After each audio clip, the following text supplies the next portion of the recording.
The Naval Treaty by Arthur Conan Doyle. Narrated by Peter Silverleaf.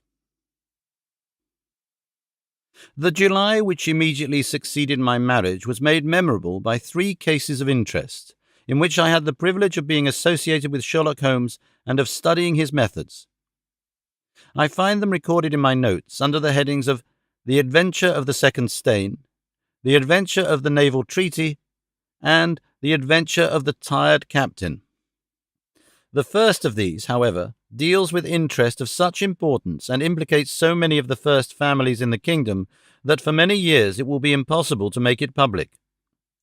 No case, however, in which Holmes was engaged has ever illustrated the value of his analytical methods so clearly, or has impressed those who were associated with him so deeply. I shall retain an almost verbatim report of the interview in which he demonstrated the true facts of the case to Monsieur Dubec of the Paris police and Fritz von Waldbaum, the well-known specialist of Danzig, both of whom had wasted their energies upon what proved to be side issues. The new century will have come, however, before the story can be safely told. Meanwhile, I pass on to the second on my list, which promised almost at one time to be of national importance, and was marked by several incidents which give it a quite unique character. During my school days, I had been intimately associated with a lad named Percy Phelps, who was of much the same age as myself, though he was 2 classes ahead of me. He was a very brilliant boy and carried away every prize which the school had to offer, finished his exploits by winning a scholarship which sent him on to continue his triumphant career at Cambridge. He was, I remember, extremely well connected, and even when we were all little boys together we knew that his mother's brother was Lord Holdhurst, the great Conservative politician. This gaudy relationship did him little good at school. On the contrary, it seemed rather a piquant thing to us to chevy him about the playground and hit him over the shins with a wicket. But it was another thing when he came out into the world. I heard vaguely that his abilities and the influences which he commanded had won him a good position at the Foreign Office, and then he passed completely out of my mind until the following letter recalled his existence. Briarbrae, Woking. My dear Watson, I have no doubt that you can remember Tadpole Phelps, who was in the 5th form when you were in the 3rd. It is possible that you may have even heard that through my uncle's influence I obtained a good appointment at the Foreign Office, and that I was in a situation of trust and honour until a horrible misfortune came suddenly to blast my career. There is no use writing of the details of that dreadful event. In the event of your acceding to my request, it is probable that I shall have to narrate them to you. I have only just recovered from 9 weeks of brain fever, and am still exceedingly weak. Do you think that you could bring your friend Mr. Holmes down to see me? I should like to have his opinion of the case, though the authorities assure me that nothing more can be done. Do try to bring him down, and as soon as possible.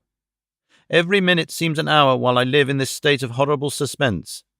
Assure him that if I have not asked his advice sooner, it was not because I did not appreciate his talents, but because I have been off my head ever since the blow fell. Now I am clear again, though I dare not think of it too much for fear of a relapse. I am still so weak that I have to write, as you see, by dictating. Do try to bring him. Your old schoolfellow, Percy Phelps. There was something that touched me as I read this letter, something pitiable in the reiterated appeals to bring Holmes. So moved was I that even had it been a difficult matter, I should have tried it, but of course I knew well that Holmes loved his art, so that he was ever as ready to bring his aid as his client could be to receive it. My wife agreed with me that not a moment should be lost in laying the matter before him, and so within an hour of breakfast time I found myself back once more in the old rooms in Baker Street. Holmes was seated at his side table clad in his dressing gown and working hard over a chemical investigation. A large curved retort was boiling furiously in the bluish flame of a Bunsen burner, and the distilled drops were condensing into a 2-litre measure. My friend hardly glanced as I entered, and I, seeing that his investigation must be of importance, seated myself in an armchair and waited.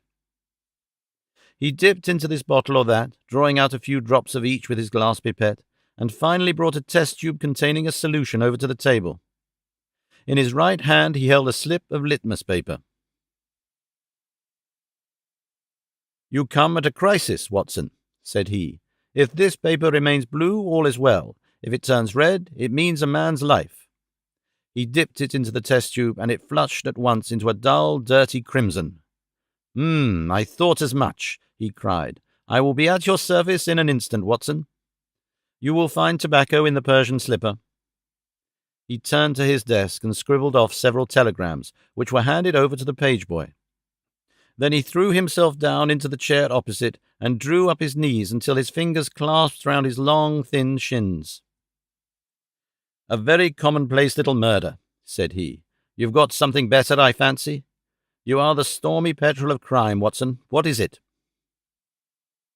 I handed him the letter, which he read with the most concentrated attention. "It does not tell us very much, does it?" he remarked as he handed it back to me. "Hardly anything. And yet the writing is of interest." "But the writing is not his own." "Precisely. It is a woman's." "A man's, surely," I cried. "No, a woman's, and a woman of rare character. You see, at the commencement of an investigation, it is something to know that your client is in close contact with someone who, for good or evil, has an exceptional nature. My interest is already awakened in the case. If you are ready, we will start at once for Woking and see this diplomatist who is in such evil case, and the lady to whom he dictates his letters." We were fortunate enough to catch an early train at Waterloo, and in a little under an hour we found ourselves among the fir woods and the heather of Woking. Briar Brae proved to be a large, detached house standing in extensive grounds within a few minutes' walk of the station. On sending in our cards, we were shown into an elegantly appointed drawing-room, where we were joined in a few minutes by a rather stout man who received us with much hospitality. His age may have been nearer 40 than 30, but his cheeks were so ruddy and his eyes so merry that he still conveyed the impression of a plump and mischievous boy. "I'm so glad that you have come," said he, shaking our hands with effusion. "Percy has been inquiring for you all morning. Ah, poor old chap, he clings to any straw. His father and his mother asked me to see you, for the mere mention of the subject is very painful to them." "We have no details yet," observed Holmes. "I perceive that you are not yourself a member of the family." Our acquaintance looked surprised, and then, glancing down, he began to laugh.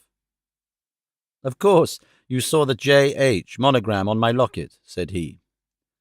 "For a moment I thought you had done something clever.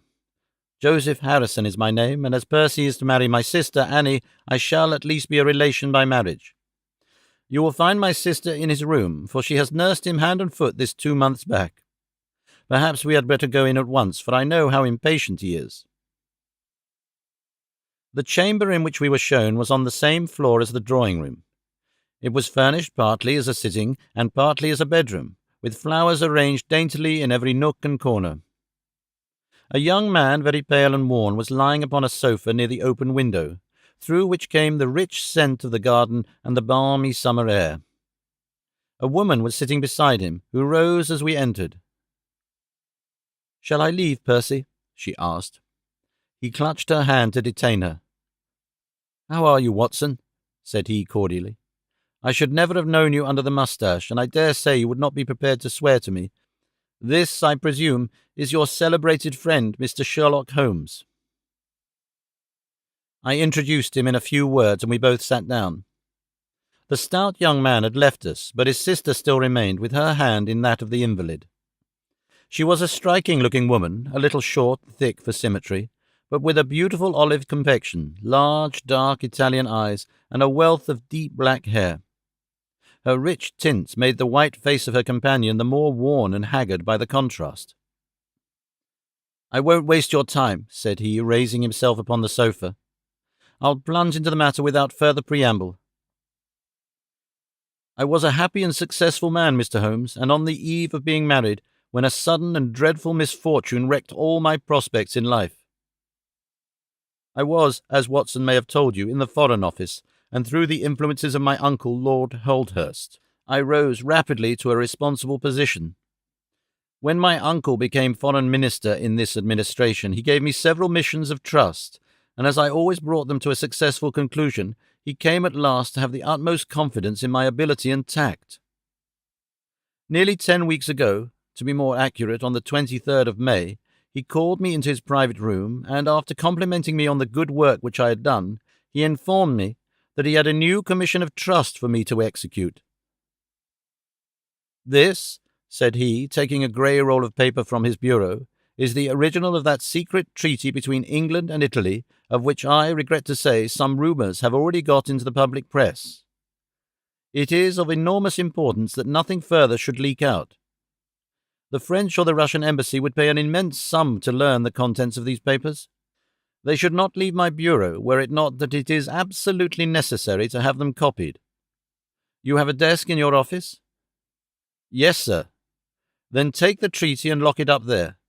I shall give directions that you may remain behind when the others go, so that you may copy it at your leisure without fear of being overlooked. When you have finished, relock both the original and the draft in the desk, and hand them over to me personally tomorrow morning."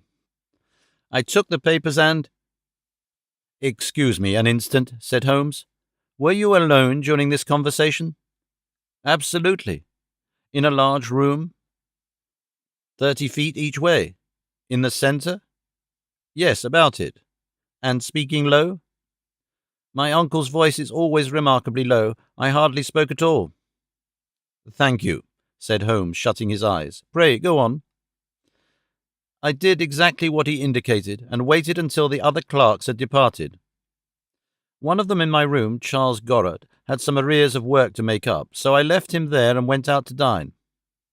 When I returned, he was gone. I was anxious to hurry my work, for I knew that Joseph, the Mr. Harrison whom you saw just now, was in town, and that he would travel down to Woking by the 11 o'clock train, and I wanted, if possible, to catch it. When I came to examine the treaty, I saw at once that it was of such importance that my uncle had been guilty of no exaggeration in what he had said. Without going into details, I may say that it defined the position of Great Britain towards the Triple Alliance, and foreshadowed the policy which this country would pursue in the event of the French fleet gaining a complete ascendancy over that of Italy in the Mediterranean. The questions treated in it were purely naval. At the end were the signatures of the high dignitaries who had signed it. I glanced my eyes over it and then settled down to my task of copying. It was a long document, written in the French language and containing 26 separate articles. I copied as quickly as I could, but at 9 o'clock I had only done 9 articles, and it seemed hopeless for me to attempt to catch my train. I was feeling drowsy and stupid, partly from my dinner and also from the effects of a long day's work. A cup of coffee would clear my brain. A commissionaire remains all night in a little lodge at the foot of the stairs, and is in the habit of making coffee at his spirit lamp for any of the officials who may be working overtime. I rang the bell, therefore, to summon him. To my surprise, it was a woman who answered the summons, a large, coarse-faced elderly woman in an apron. She explained that she was the commissionnaire's wife who did the charring, and I gave her the order for the coffee. I wrote 2 more articles, and then, feeling more drowsy than ever, I rose and walked up and down the room to stretch my legs. My coffee had not yet come, and I wondered what the cause of the delay could be. Opening the door, I started down the corridor to find out. There was a straight passage, dimly lighted, which led from the room in which I had been working, and was the only exit from it. It ended in a curving staircase with the commissionnaire's lodge in the passage at the bottom. Halfway down this staircase is a small landing, with another passage running into it at right angles.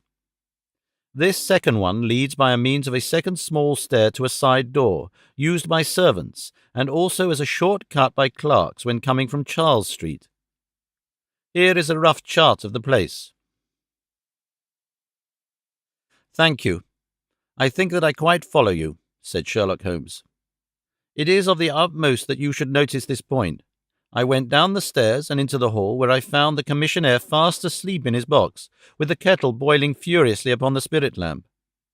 I took off the kettle and blew out the lamp, for the water was spurting over the floor. Then I put out my hand and was about to shake the man, who was still sleeping soundly, when a bell over his head rang loudly, and he woke with a start. "Mr. Phelps, sir," said he, looking at me in bewilderment. "I came down to see if my coffee was ready." "I was boiling the kettle when I fell asleep, sir." He looked at me, then up at the still quivering bell with an ever-growing astonishment upon his face. "If you was here, sir, then who rang the bell?" he asked.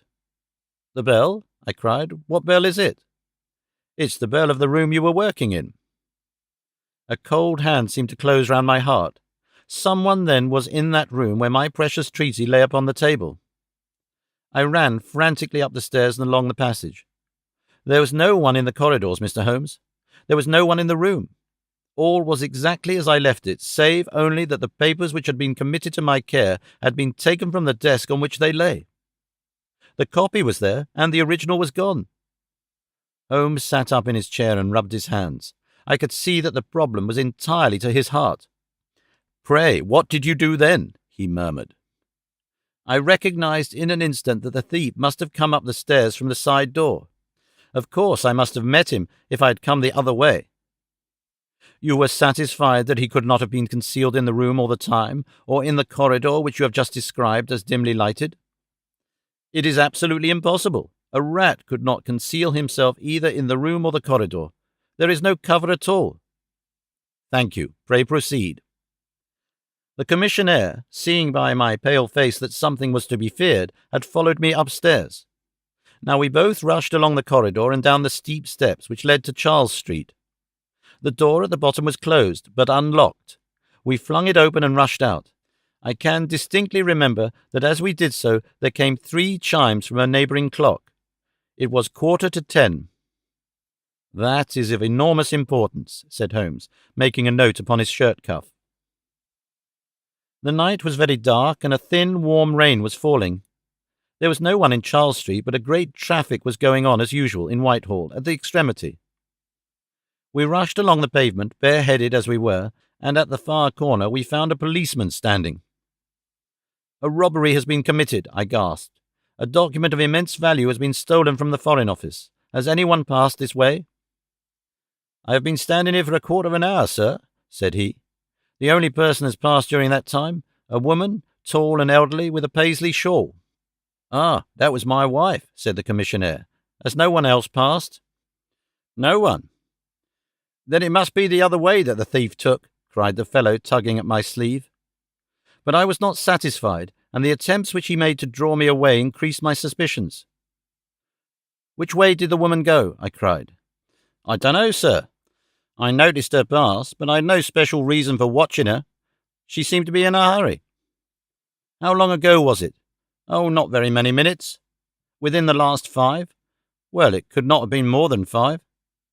"You're only wasting your time, sir, and every minute now is of importance," cried the commissionaire. "Take my word for it that my old woman has nothing to do with it, and come down to the other end of the street." "Well, if you won't, I will," and with that he rushed off in the other direction. But I was after him in an instant and caught him by the sleeve. "Where do you live?" said I.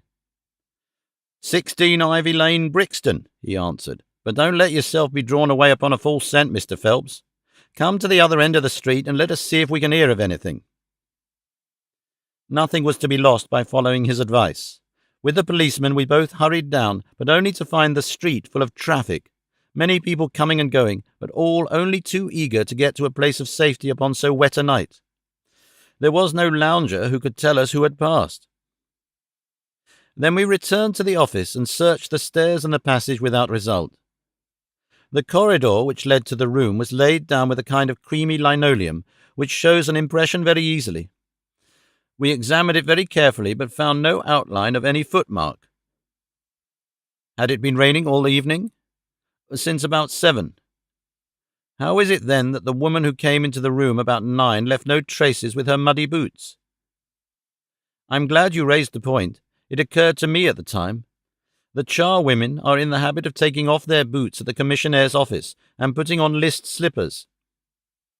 That is very clear. There were no marks then, though the night was a wet one. The chain of events is certainly one of extraordinary interest. What did you do next? We examined the room also. There is no possibility of a secret door, and the windows are quite 30 feet from the ground. Both of them were fastened on the inside. The carpet prevents any possibility of a trap door, and the ceiling is of the ordinary whitewashed kind. I will pledge my life that whoever stole my papers could only have come through the door. How about the fireplace? They use none. There is a stove. The bell rope hangs from the wire just to the right of my desk. Whoever rang it must have come right up to the desk to do it. But why should any criminal wish to ring the bell? It is a most insoluble mystery. Certainly the incident was unusual. What were your next steps? You examined the room, I presume, to see if the intruder had left any traces, any cigar end or dropped glove or hairpin or other trifle? There was nothing of the sort. No smell? Well, we never thought of that. A scent of tobacco would have been worth a great deal to us in such an investigation. I never smoked myself, so I think I should have observed it if there had been any smell of tobacco. There was absolutely no clue of any kind. The only tangible fact was that the commissionaire's wife, Mrs. Tangy was the name, had hurried out of the place. He could give no explanation save that it was about the time when the woman always went home. The policeman and I agreed that our best plan would be to seize the woman before she could get rid of the papers, presuming that she had them. The alarm had reached Scotland Yard by this time, and Mr. Forbes, the detective, came round at once and took up the case with a great deal of energy. We hired a hansom, and in half an hour we were at the address which had been given to us. A young woman opened the door, who proved to be Mrs. Tangy's eldest daughter. Her mother had not come back yet, and we were shown into the front room to wait. About 10 minutes later a knock came at the door, and here we made the one serious mistake for which I blame myself. Instead of opening the door ourselves, we allowed the girl to do so. We heard her say, "Mother, there are 2 men in the house waiting to see you," and an instant afterwards we heard the patter of feet rushing down the passage. Forbes flung open the door, and we both ran into the back room or kitchen, but the woman had got there before us. She stared at us with defiant eyes, and then, suddenly recognizing me, an expression of absolute astonishment came over her face. "Why, if it isn't Mr. Phelps of the office!" she cried. Come, who do you think you were when you ran away from us?" asked my companion. "I thought you were the brokers," said she. "We have had some trouble with a tradesman." "That's not quite good enough," answered Forbes. "We have reason to believe that you have taken a paper of importance from the Foreign Office, and that you ran in here to dispose of it. You must come back with us to Scotland Yard to be searched." It was in vain that she protested and resisted. A four-wheeler was brought, and we all three drove back in it. We had first made an examination of the kitchen, and especially of the kitchen fire, to see whether she might have made away with the papers during the instant that she was alone. There were no signs, however, of any ashes or scraps. When we reached Scotland Yard, she was handed over at once to the female searcher. I waited in an agony of suspense until she came back with her report. There were no signs of the papers. Then, for the first time, the horror of my situation came in its full force. Hitherto I had been acting, and action had numbed thought. I had been so confident of regaining the treaty at once that I had not dared think of what would be the consequence if I failed to do so. But now there was nothing more to be done, and I had leisure to realize my position. It was horrible.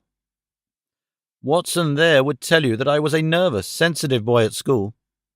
It is my nature. I thought of my uncle and of his colleagues in the cabinet, of the shame which I had brought upon him, upon myself, upon everyone connected with me. What though I was the victim of an extraordinary accident? No allowance is made for accidents where diplomatic interests are at stake. I was ruined, shamefully, hopelessly ruined. I don't know what I did. I fancy I must have made a scene. I have a dim recollection of a group of officials who crowded round me, endeavouring to soothe me. One of them drove down with me to Waterloo and saw me into the Woking train. I believe that he would have come all the way had it not been that Dr. Ferrier, who lives near me, was going down by that very train. The doctor most kindly took charge of me, and it was well he did so, for I had a fit in the station, and before we reached home I was practically a raving maniac. You can imagine the state of things here when they were roused from their beds by the doctor's ringing and found me in this condition. Poor Annie here and my mother were broken-hearted. Dr. Ferrier had just heard enough from the detective at the station to be able to give an idea of what had happened, and his story did not mend matters.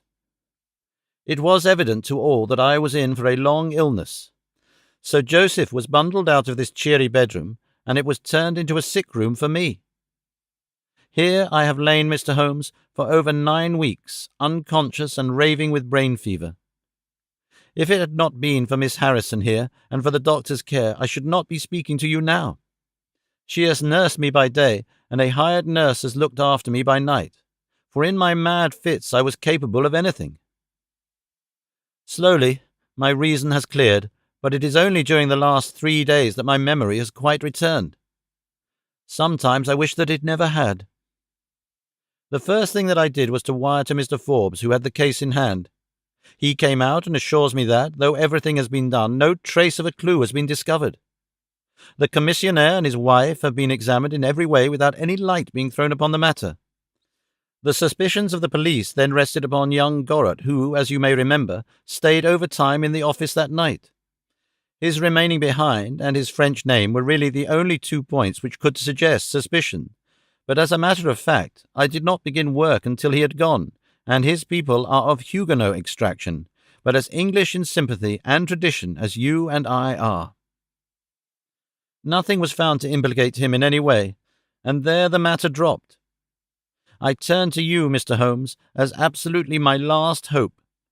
If you fail me, then my honour as well as my position are forever forfeited." The invalid sank back upon his cushions, tired out by this long recital, while his nurse poured out a glass of some stimulating medicine. Holmes sat silently, with his head thrown back and his eyes closed, in an attitude which might seem listless to a stranger, but which I knew betokened the most intense self-absorption. "Your statement has been so explicit," said he at last, "that you have really left me very few questions to ask. There is one of the very utmost importance, however. Did you tell anyone that you had this special task to perform?" "No one." "Not Miss Harrison here, for example?" "No. I had not been back to Woking between getting the order and executing the commission." "And none of your people had by chance been to see you?" "None." "Did any of them know their way about in the office?" "Oh, yes, all of them had been shown over it. Still, of course, if you said nothing to anyone about the treaty, these inquiries are irrelevant." "I said nothing." "Do you know anything of the commissionaire?" "Nothing except that he is an old soldier." "What regiment?" "Oh, I have heard Coldstream Guards." "Thank you. I have no doubt I can get details from Forbes. The authorities are excellent at amassing facts, though they do not always use them to advantage. What a lovely thing a rose is." He walked past the couch to the open window and held up the drooping stalk of a moss rose, looking down at the dainty blend of crimson and green. It was a new phase of his character to me, for I had never before seen him show any keen interest in natural objects. "There is nothing in which deduction is so necessary as in religion," said he, leaning with his back against the shutters. "It can be built up as an exact science by the reasoner. Our highest assurance of the goodness of Providence seems to me to rest in the flowers. All other things, our powers, our desires, our food, are all really necessary for our existence in the first instance. But this rose is an extra. Its smell and its colour are an embellishment of life, not a condition of it. It is only goodness which gives extras. And so I say again that we have much to hope for from the flowers." Percy Phelps and his nurse looked at Holmes during this demonstration with surprise and a good deal of disappointment written upon their faces. He had fallen into a reverie, with the moss rose between his fingers. It had lasted some minutes before the young lady broke in upon it.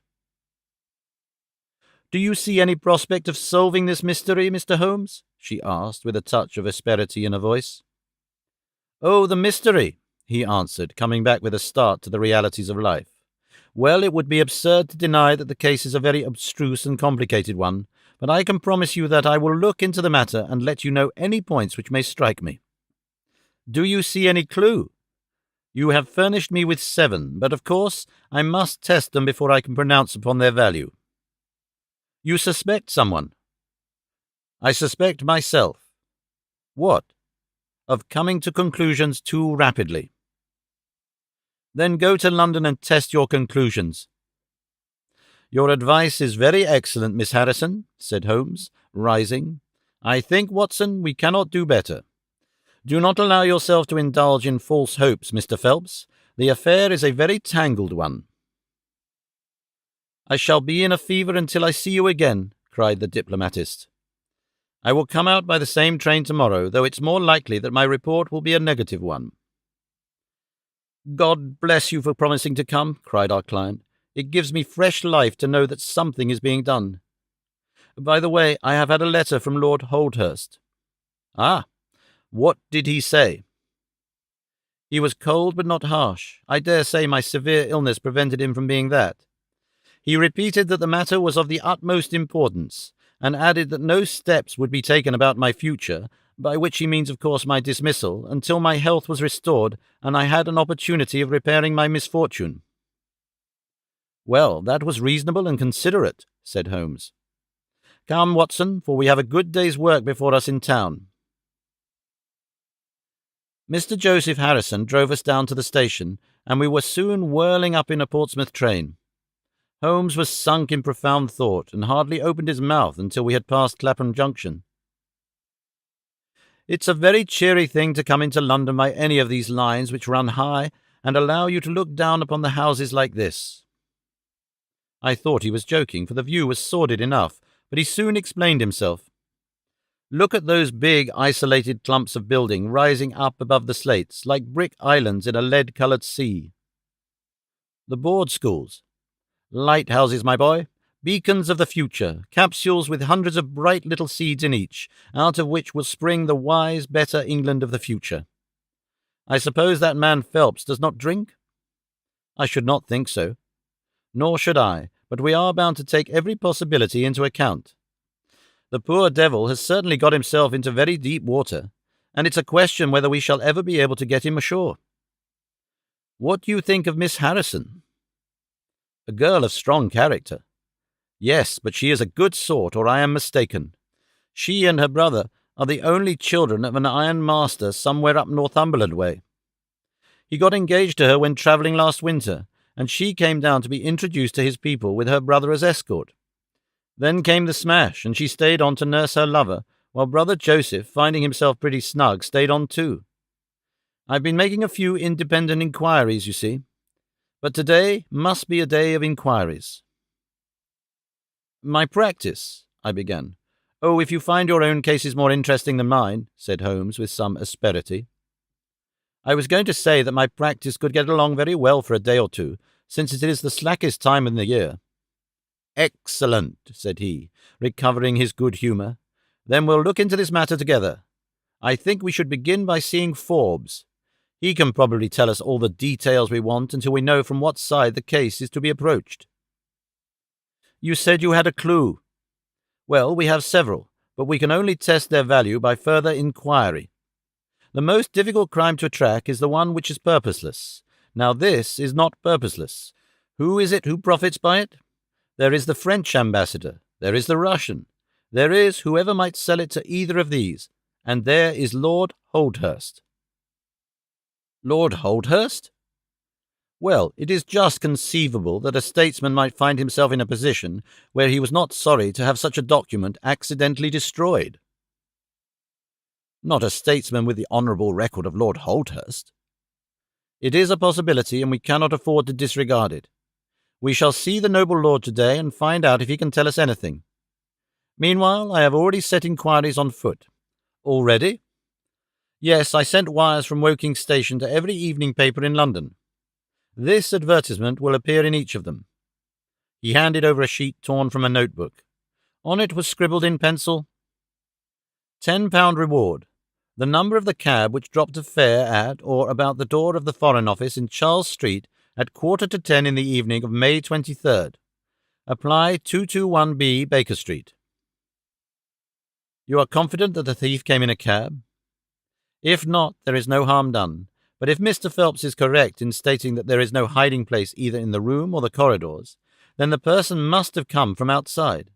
If he came from outside on so wet a night, and yet left no trace of damp upon the linoleum, which was examined within a few minutes of his passing, then it is exceeding probable that he came in a cab. Yes, I think we may safely deduce a cab. It sounds plausible. That is one of the clues of which I spoke. It may lead us to something. And then, of course, there is the bell, which is the most distinctive feature of the case. Why should the bell ring? Was it the thief who did it out of bravado, or was it someone who was with the thief who did it in order to prevent the crime? Or was it an accident? Or was it— He sank back into the state of intense and silent thought from which he had emerged, but it seemed to me, accustomed as I was to his every mood, that some new possibility had dawned suddenly upon him. It was 3:20 when we reached our terminus, and after a hasty luncheon at the buffet we pushed on at once to Scotland Yard. Holmes had already wired to Forbes, and we found him waiting to receive us. A small, foxy man with a sharp but by no means amiable expression. He was decidedly frigid in his manner to us, especially when he heard the errand upon which we had come. "I have heard of your methods before now, Mr. Holmes," said he tartly. "You are ready enough to use all the information that the police can lay at your disposal, and then you try to finish the case yourself and bring discredit on them." "On the contrary," said Holmes, "out of my last 53 cases, my name has only appeared in 4, and the police have had all the credit in 49. I don't blame you for not knowing this, for you are young and inexperienced. But if you wish to get on in your new duties, you will work with me and not against me." "I'd be very glad of an hint or two," said the detective, changing his manner. "I've certainly had no credit from the case so far." "What steps have you taken?" "Tangy, the commissionaire, has been shadowed. He left the guards with a good character, and we can find nothing against him. His wife is a bad lot, though. I fancy she knows more about this than appears." "Have you shadowed her?" "We have set one of our women onto her. Mrs. Tangy drinks, and our woman has been with her twice when she was well on, but she could get nothing out of her." "I understand that they have had brokers in the house." "Yes, but they were paid off." "Where did the money come from?" "That was all right. His pension was due. They have not shown any sign of being in funds." "What explanation did she give of having answered the bell when Mr. Phelps rang for the coffee?" "She said that her husband was very tired and she wished to relieve him." "Well, that certainly would agree with his being found a little later asleep in his chair. There is nothing against them but the woman's character. Did you ask her why she hurried away that night? Her haste attracted the attention of the police constable." "She was later than usual and wanted to get home." "Did you point out to her that you and Mr. Phelps, who started at least 20 minutes after her, got home before her?" "She explains that by the difference between a bus and an hansom." "Did she make it clear why on reaching her house she ran into the back kitchen?" "Because she had the money there with which to pay off the brokers." "She has at least an answer for everything.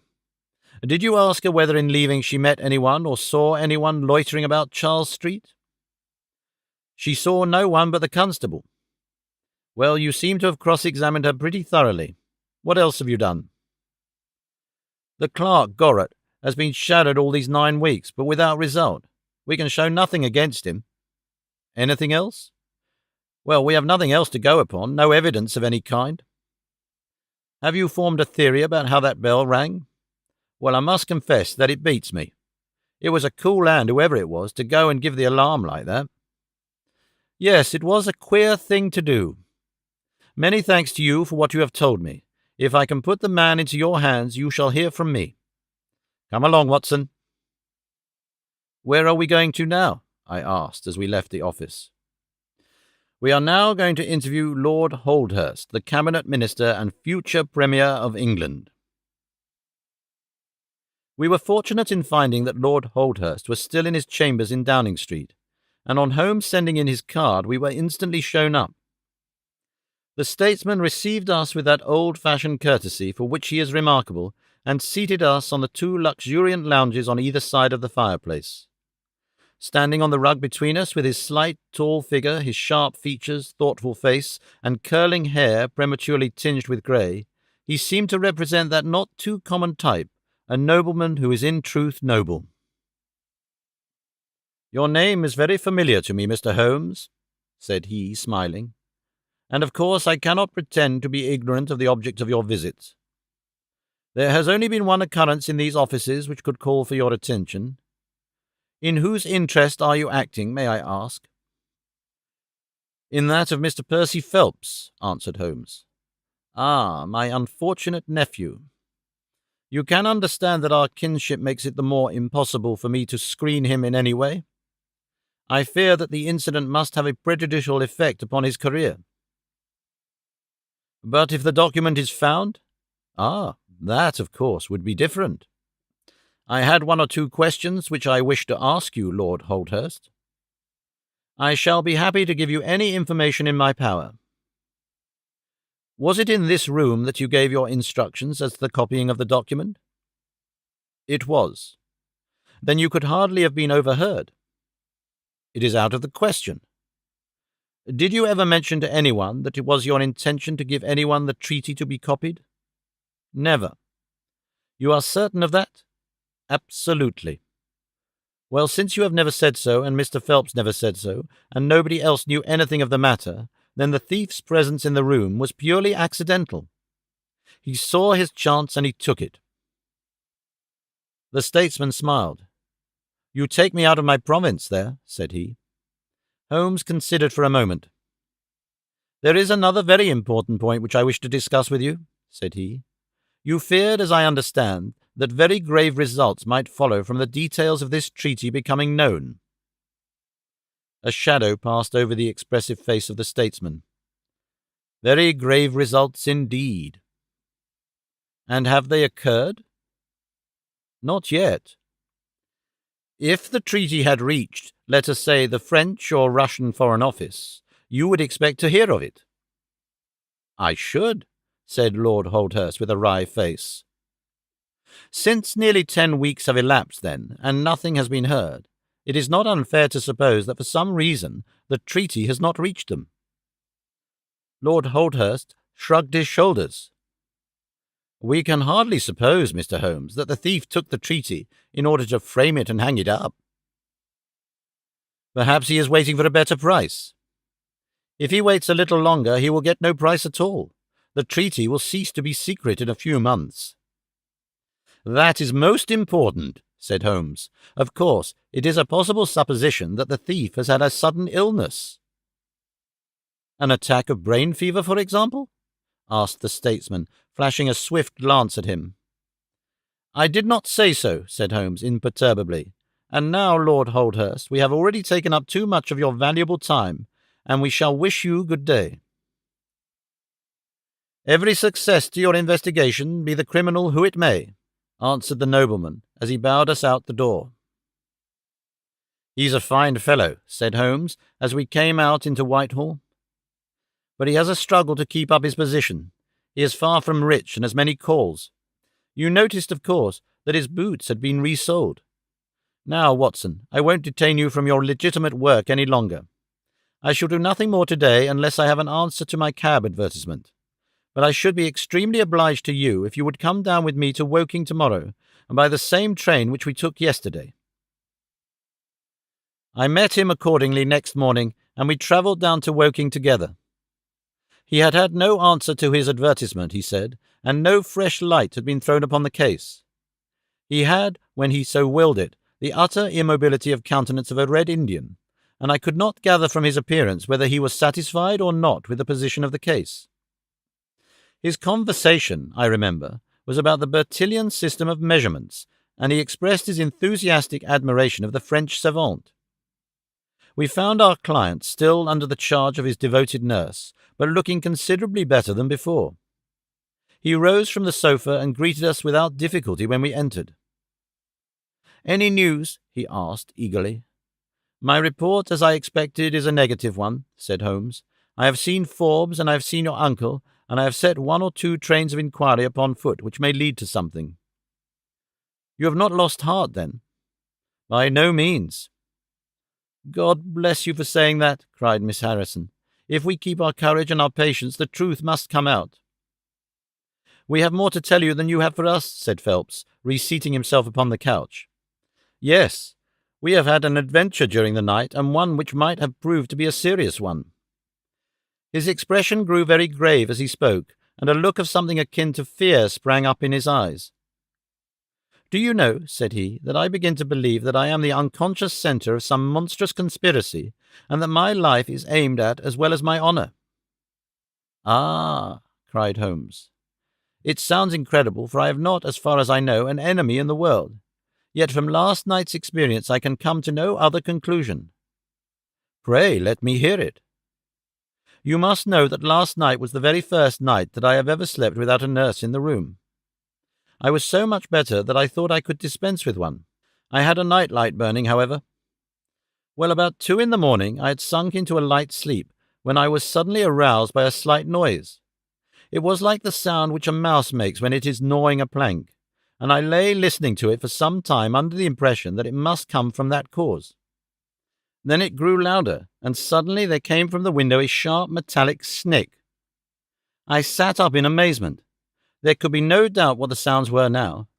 The first ones had been caused by someone forcing an instrument through the slit between the sashes, and the second by the catch being pressed back. There was a pause then for about 10 minutes, as if the person were waiting to see whether the noise had awakened me. Then I heard a gentle creaking as the windows very slowly opened. I could stand it no longer, for my nerves are not what they used to be. I sprang out of bed and flung open the shutters. A man was crouching at the window. I could see little of him, for he was gone like a flash. He was wrapped in some sort of cloak which came across the lower part of his face. One thing I am sure of, and that is that he had some weapon in his hand. It looked to me like a long knife. I distinctly saw the gleam of it as he turned to run. "This is most interesting," said Holmes. "Pray, what did you do then?" "I should have followed him through the open window if I had been stronger. As it was, I rang the bell and roused the house. It took some little time, for the bell rings in the kitchen, and the servants all sleep upstairs. I shouted, however, and that brought Joseph down, and he roused the others. Joseph and the groom found marks on the bed outside the window, but the weather has been so dry lately that they found it hopeless to follow the trail across the grass. There's a place, however, on the wooden fence which skirts the road which shows signs, they tell me, as if someone had got over and had snapped the top of the rail in doing so. I have said nothing to the local police yet, for I thought I'd best have your opinion first." This tale of our client's appeared to have an extraordinary effect upon Sherlock Holmes. He rose from his chair and paced about the room in uncontrollable excitement. "Misfortunes never come single," said Phelps, smiling, though it was evident that his adventure had somewhat shaken him. "You have certainly had your share," said Holmes. "Do you think you could walk round the house with me?" "Oh, yes, I should like a little sunshine. Joseph will come too?" "And I also," said Miss Harrison. "I'm afraid not," said Holmes, shaking his head. "I think I must ask you to remain sitting exactly where you are." The young lady resumed her seat with an air of displeasure. Her brother, however, had joined us, and we set off all four together. We passed round the lawn to the outside of the young diplomatist's house. There were, as he had said, marks upon the bed, but they were hopelessly blurred and vague. Holmes stopped over them for an instant, and then rose, shrugging his shoulders. "I don't think anyone could make much of this," said he. "Let us go round the house and see why this particular room was chosen by the burglar. I should have thought those larger windows of the drawing-room and dining-room would have had more attractions for him." "They are more visible from the road," suggested Mr. Joseph Harrison. "Ah, yes, of course. There is a door here which we might have attempted. What is it for?" "It is the side entrance for tradespeople. Of course, it is locked at night." "Have you ever had an alarm like this before?" "Never," said our client. "Do you keep plate in the house or anything to attract burglars?" "Nothing of value."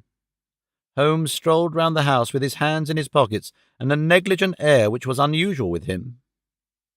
"By the way," said he to Joseph Harrison, "you found some place, I understand, where the fellow scaled the fence. Let us have a look at that." The plump young man led us to a spot where the top of one of the wooden rails had been cracked. A small fragment of the wood was hanging down. Holmes pulled it off and examined it critically. "Do you think that was done last night? It looks rather old, does it not?" "Well, possibly so." "There are no marks of anyone jumping down upon the other side." "No, I fancy that we shall get no help here. Let us go back to the bedroom and talk the matter over." Percy Phelps was walking very slowly, leaning upon the arm of his future brother-in-law. Holmes walked swiftly across the lawn, and we were at the open window of the bedroom long before the others came up. "Miss Harrison," said Holmes, speaking with the utmost intensity of manner, "you must stay where you are all day. Let nothing prevent you from staying where you are all day. It is of the utmost importance." "Certainly, if you wish it, Mr. Holmes," said the girl in astonishment. "When you go to bed, lock the door of this room on the outside and keep the key. Promise to do this." "But Percy, he will come to London with us." "And I am to remain here?" "It is for his sake. You can serve him. Quick, promise." She gave a quick nod of assent just as the other two came up. "Why do you sit moping there, Annie?" cried her brother. "Come out into the sunshine." "No, thank you, Joseph. I have a slight headache, and this room is deliciously cool and soothing." "What do you propose now, Mr. Holmes?" asked our client. "Well, in investigating this minor affair, we must not lose sight of our main inquiry. It would be a very great help to me if you would come up to London with us." "At once?" "Well, as soon as you conveniently can. Say in an hour. I feel quite strong enough if I can really be of any help." "The greatest possible." "Perhaps you would like me to stay there tonight?" "I was just going to propose it." "Then, if my friend of the night comes to revisit me, he will find the bird flown. We are all in your hands, Mr. Holmes, and you must tell us exactly what you would like done. Perhaps you would prefer that Joseph came with us so as to look after me." "Oh, no, my friend Watson is a medical man, you know, and he'll look after you. We'll have lunch here, if you will permit us, and then we shall all three set off for town together."